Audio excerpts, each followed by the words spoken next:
Welcome back, all my 40k fanatics out there. I'm DJ here with Tim's Nation to bring you another video for my cronies and a faction-focused video today talking about Tomb Blades. For those of you who haven't subscribed to the channel already, please do turn on the bell for notification, get notified on all the content that we bring you here on the channel. As for this video today, we're going to talk about Tomb Blades. So I've been messing around more with my Canoptic list and just bouncing around a whole bunch of ideas and moving down the chain of all the different Necron data sheets. These are going to be the next guys to get in my army, get on the table, and I'll be previewing this list here very, very soon. There's a lot of cool concepts that I'm putting in there and some stuff I want to test out, try out. Definitely some room to cut and move things around, but for now, I like the direction that it's going. I really like the direction that this thing is going, and the amount of particle weapons that I'm getting in there, it's going to start looking like Eldar soon with all the devastating wounds we're putting out here. So we're going to talk to you today about Tomb Blades. Now, Tomb Blades have had a very interesting history in the Necron armies over the years. Predating 9th edition, there was times where you would see just 3 9-man squads of Tomb Blades running the field. They've always had abilities. They usually come in relatively cheap. And then as you put more war gear on them and guns and everything else, they start increasing in points. These guys were definitely one that was a unit that you really, really were trimming on what war gear you had on them, since they could get a +1 to their save for a 3-up save, invulns, the ability to ignore cover, etc., etc. They had these abilities that have kind of stayed with them through every single edition, and you were able to pay points to put them on there. Also, usually their guns cost points too, which kind of made it a little rough when trying to field them, because you look at it and you go, oh, this guy is 15 points. Oh, but wait, you have to spend 5 points for the most basic gun to put on these guys. So sometimes it would for me, they would get cut because of those little bits of points. Now, throughout history, we have seen, back in the days of Death Stars, back in like 7th and 8th edition, Tomb Blades were the way you played Necrons for most of the codexes. Their speed, their durability, and their access to reanimation protocols let these biker-style units just survive and play the game. Now, that's not to say that they were sweeping entire armies and completely winning GTs. There was never really a time that they were the most broken aspect of it. But they were definitely a way to field Necrons and play Necrons and be able to be competitive with 3 big, brutal 9-man units. Last edition, we saw them for their objective secured value and speed of 14-inch move. These guys combined with an army-wide 6-inch pregame move, and obviously later on in the edition we couldn't take both of those abilities, but initially being able to pregame move 6 inches and then move 14, plus being able to advance, meant these guys could literally tag your opponent's home objective on the first turn if you wanted. And a lot of times, I remember personally myself, I would measure out exactly to the inch where the 6-inch move put me, and then the advanced move, not the advanced move, their regular move, and maybe the advanced move. Also knowing with our command protocols, if I was going to be on +1 move for that first turn, there was a lot of factors that these guys could literally go from your corner to an objective marker on the other side of the field and score things like Purge the Vermin, when you could score it on turn 1, Ancient Machineries, Treasure of Aeons. They were able to do many, many things early on to score those objectives. And for the most part, people were fielding 3-packs of them. 3 models to a unit, maybe taking 1 unit, maybe taking 3 units. For a while, I did see people run 3 of them with particle beamers, being that particle beamer was the only weapon at the time that cost 0 points. So what has happened to Tomb Blades now in 10th edition? Well, there is one huge glaring weakness that I see, but I don't necessarily know if that weakness is going to be enough to put them on the shelf. And I'm actually really excited to try these guys out, especially with in correlation with some of the other units in my army. So first of all, let's take a look at the Tomb Blades and what these guys are all about. So first starting off, we got the Tooooomb Blade stat line. So Tooooomb Blades, once again, are a move characteristic of 12. So they lost 2 inches off their move. Still, a 12 is a solid move. They do have fly on top of this, which again, fly is much weaker than it used to be, but with a 12-inch move and fly, these guys actually have a move characteristic to be able to clear entire buildings and to get onto objectives. They're a toughness 5 with a 4-up save, 2 wounds apiece, leadership 7, and objective control 2. So the objective control 2 is very, very cool and kind of interesting where this unit can play into other things. I don't want to jump on that too much right now because I want to talk about it at the end where I can see these guys kind of having a home.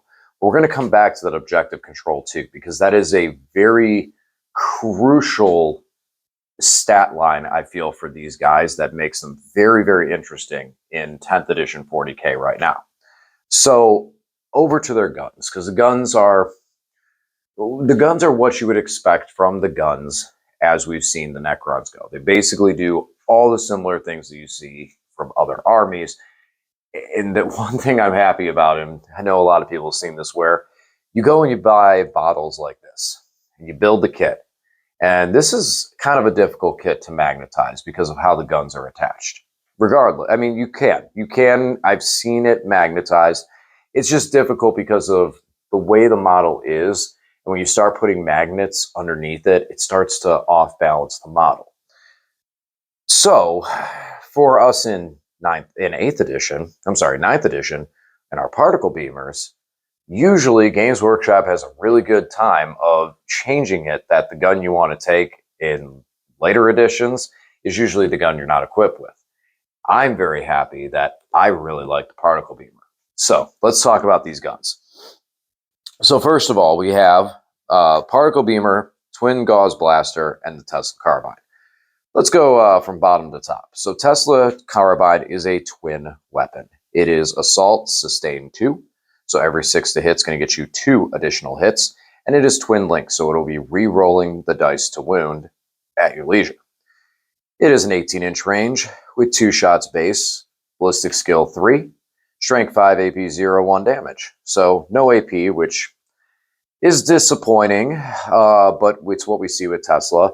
The strength 5 is, I think, what's most disappointing about that. With having AP 0, I would have liked to at least see a strength 6, but it is sustained, which is what we see for all of our Tesla, and it does re-roll the wounds, so at least that does kind of help out there with the twin link factor. Twin gauze blaster is also twin linked, but comes with lethal hits. It's a 24-inch range, so it's the longest range of the gun options we have. 2 shots, ballistic skill 3, strength 5, AP 1, 1 damage. Now, as we've kind of seen in 10th edition, that AP 1 is kind of a weak spot to be at with how much stuff has cover in this game. But it's still going to be nice for things that are a save 4 or better that would have gotten a cover buff from this unit. We have stratagems as well that can assist us with this, but for the most part, that AB1 is not really all that exciting. It is, and also it does not have rapid fire, which is kind of disappointing too. So you get close and you're not even getting the rapid fire buff, which is sad. You do have lethal hits, so all the 6s to hit are going to be automatically wounding, and you do have the boosted range, which could help out if you're trying to, if that's a thing that you need, I guess. The reason I'm kind of not talking them up so high is just because the particle beamer is just, I love it. I absolutely love it. So this is a blast and devastating wounds weapon. So if you're saying that the Tesla carbine, all right, let's talk about this first. So it has D6 shots with blast, hits on 2s, strength 6, AP 0, 1 damage with devastating wounds. So if we're saying, and before we'll code on to this one, in close combat, these guys have a weapon skill of 4 with 1 attack apiece, a strength 4, AP 0, 1 damage. Obviously, the place these guys hard, you do not want these guys in combat. That's not their role. But looking over at these guns, okay, so you have the Tesla carbine, which you'd say, okay, so in a horde matchup or going up against a lot of light armored infantry, you might want the Tesla carbine, proc sustained hits, and take out and do more damage that way. But the particle beamer has blast, so the bigger those units get, the more shots you're getting inherently, and your D6 shots right off the rip. Then you have the, you could say, okay, well, what about vehicles? Being able to just do the damage directly to high toughness units with lethal hits and just roll the 6s and maybe do more damage that way. But 6s to wound are devastating, so we're just doing mortal wounds directly, and we're bypassing the armor save and going straight to the feel no pain. So it's significantly better there. And on top of all that, it's ballistic skill 2. You're hitting on 2s. You know, you don't need a Sovereign Cornell. You don't need anything near these guys. I mean, yes, you're shooting into a target that's -1 to hit. Obviously, this would be that way to buff it. But that exception doesn't generalize the rule that we're hitting on 2s with that gun right away. That, oh, I love it. I love it. And I love the fact that means I don't have to beat up a whole bunch of my Tooooomb blades, switching them back over to gauze blasters and stuff like that.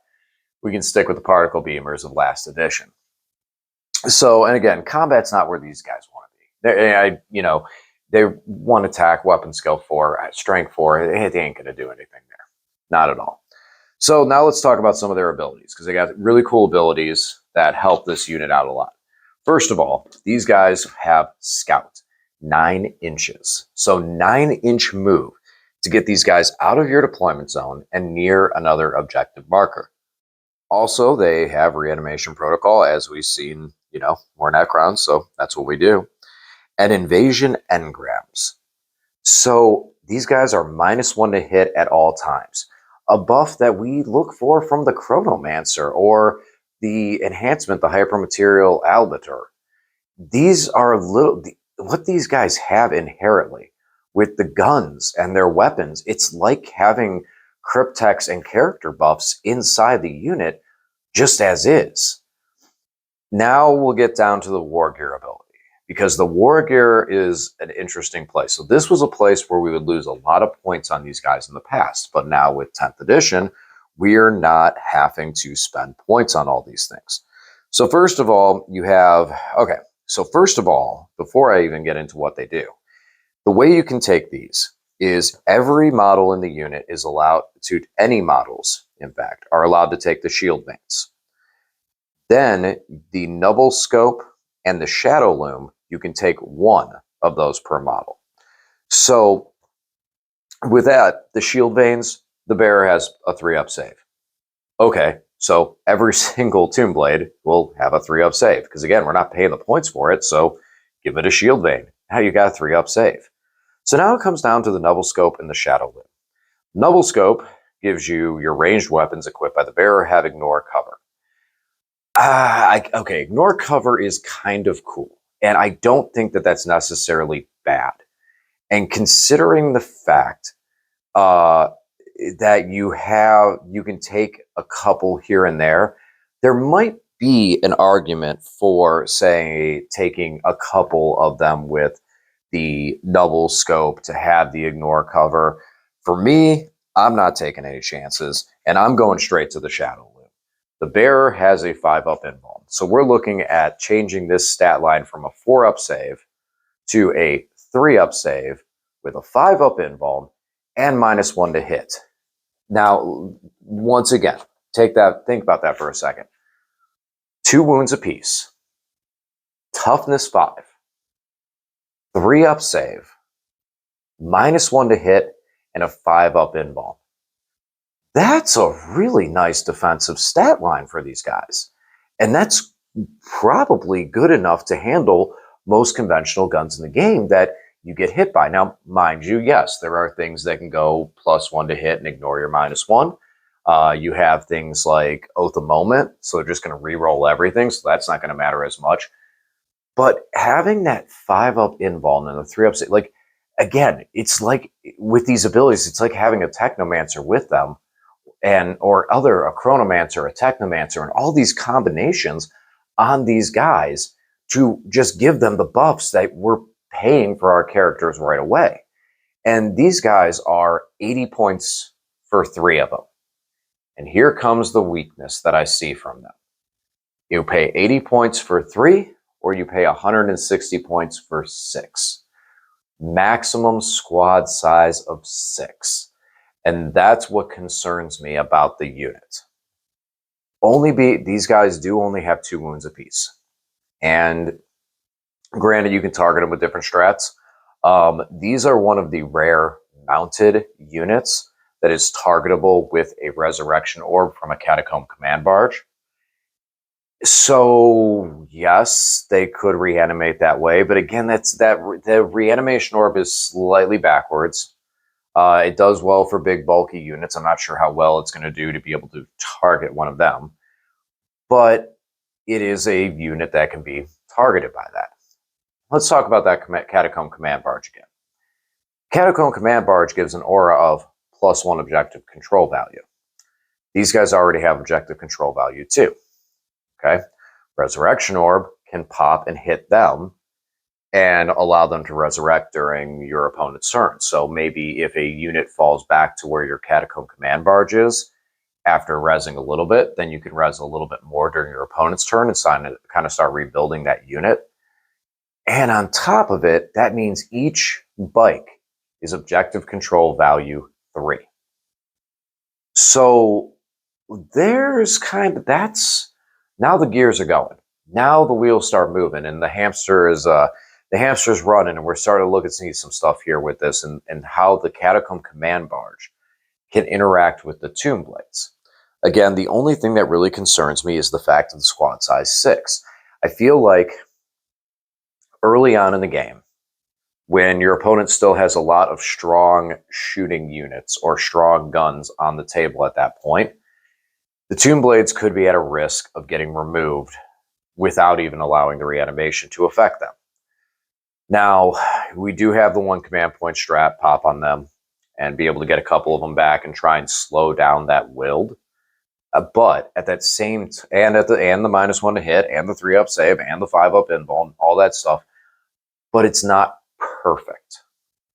So we can go back and forth with, okay, yes, but into this target, okay, yes, into this. And there's a lot of different random options. But ultimately, I want to see it on the table.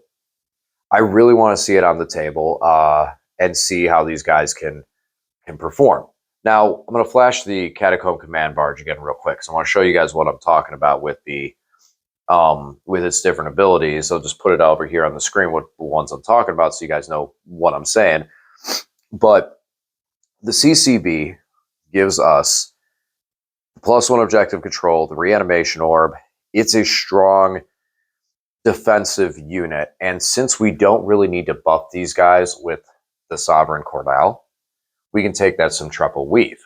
The Weave allows us to be more defensive, so it's going to be much, much, much easier to keep the Catacomb alive, have the Catacomb push out the middle, have the Catacomb be a big part of our game across the board, and also give these guys objective control value 3. We can hide them a little more. We can play behind a piece of terrain, have these guys kind of waiting behind it, being a higher objective control value. And if just 1 lives, you can knock that up all the way to a 3. These guys also have, again, we talked about that 9-inch scout move. These guys are great for being able to start putting pressure on an objective outside your deployment zone early on when you go first. I've heard some talk, and we talked about a couple times before in another unit, that when we get over to Destroyer Cult and Destroyer units, we're going to be talking about Ophidian Destroyers. And I feel like it's right to give them an honorable mention into this conversation. Ophidian Destroyers have the ability to come off the battlefield at the end of your opponent's turn. And then you can place them down 9 inches away and during your reinforcement step. So on the first turn of the game, Ophidians could get picked up and put down in a corner. But what if you go first? Now you can't necessarily do that. You have to wait a turn, which means that some of the secondaries you may draw may cause some issues to try and get through and get over to that side. With having that 9-inch move, the scout move, these guys can get into position and then be able to rush into a corner, to another objective marker, to another table quarter, and score you those points that you would have wanted early on. So, and then still be able to have the Ophidians to play the late game. Having scout move units is, I want to say it's crucial. It's another layer to the game that's kind of changed over the years. Last edition, it was an entire crutch for our army. The fact that basically we deployed our entire army, and then whoever went first, we moved our entire army. We had a 6-inch move with the entire army. We could push out, we could pull back, we could hide, we could do all this cool, crazy stuff with it. Now in this edition, it's a little more regulated to specific units. You can do some transport tricks and stuff like that, but it's not as common. There's some Marine units that just deploy outside of deployment zones and stuff like that. And there's still some of that stuff. We're always going to have that stuff. But having a unit that can scout, especially scouting 9 inches, really could start scoring a lot more points. In the end, my feeling on Tooooomb Blades. Tooooomb Blades combo well with the Catacomb Command Barge, in my opinion. The Catacomb is able to give them a little better resurrection and bring a couple more back quicker after they get hit. If you do decide to crash an objective, score some points, you lose some Tooooomb Blades, you're down to like 1 or 2 left, you could fall back, you resurrect during your turn, fall back to the Catacomb Command Barge, then your opponent's turn, you resurrect again, and now you may be safer with those Tooooomb Blades to be able to get them into a better position, especially if you get near a Reanimator and stuff like that. I mean, Reanimator is great all across the board, so don't need to say much there. So do we take them in 3? Do we take them in 6? Do we spam 3 squads of 3? Do we run 3 squads of 6? In the list I'm going to be running, I'm going to be doing a little of both. I'm going to take a 3-man and a 6-man and try them both out and see how they feel, see how they go, and how they work overall. And as we start to get kind of towards the point of codex time, we're looking at our codex. A lot of this stuff may change. With the Tyranid data sheets, and I've been saying this a couple of times, and I'm going to keep saying this because I want to draw the attention to this. The Tyranid teasers have said we are going to be getting all new data sheets.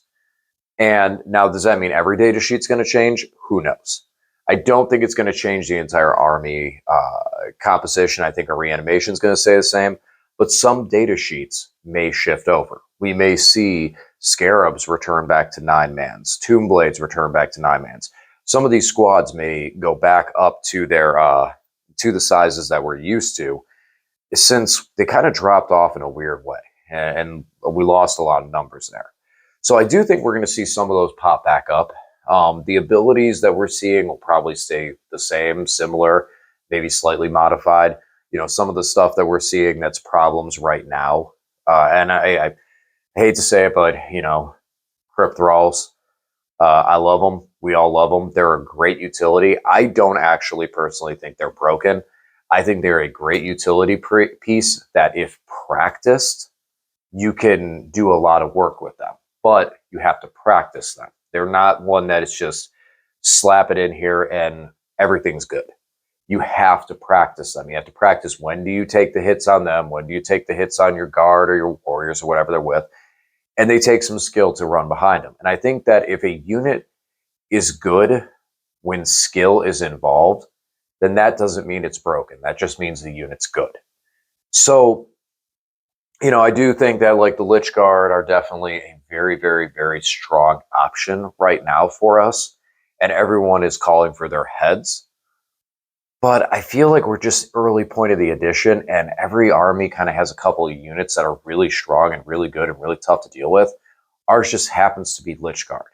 And once we see like the Tyranid Codex and then the Space Marine Codex, Lich Guard may still be good, but it may not be 3 10-man squads good. And we may be dropping some of that stuff back because we need other weapons to handle other threats. The meta shifts. And that's what happens. The game changes and the meta shifts. So what I've been trying to do is go through all these other units and see what they can do and see what happens. So as the meta shifts, we can all be prepared to start bringing in other units that Space Marines and Tyranids might not be able to handle. And right now, particle beamers I'm going to be particle man over here. And if anyone remembers Tiny Toon, I know it's a song elsewise, but I can't help but think of the Tiny Toons where Plucky Duck is Particle Man and the whole wrestling motif. So hopefully someone else there catches that reference. But right now, man, I'm Plucky Ducking it, and I'm going to be the Particle Man for the next battle report because I got particle galore in this list. Wraiths, spiders, Tooooomb blades, all across the board. All right, well, let me know what you guys think down in the comment section. What are you guys running for Tooooomb blades? You guys running 3 packs? Or you guys kind of got a mix in there? What are you doing? And if you see some of the other guns and you're like, you know what, hey, there's this ability over here, and with these guns, makes it kind of cool. Throw it down in the comment section. Thanks for listening, and I'll talk to you again soon.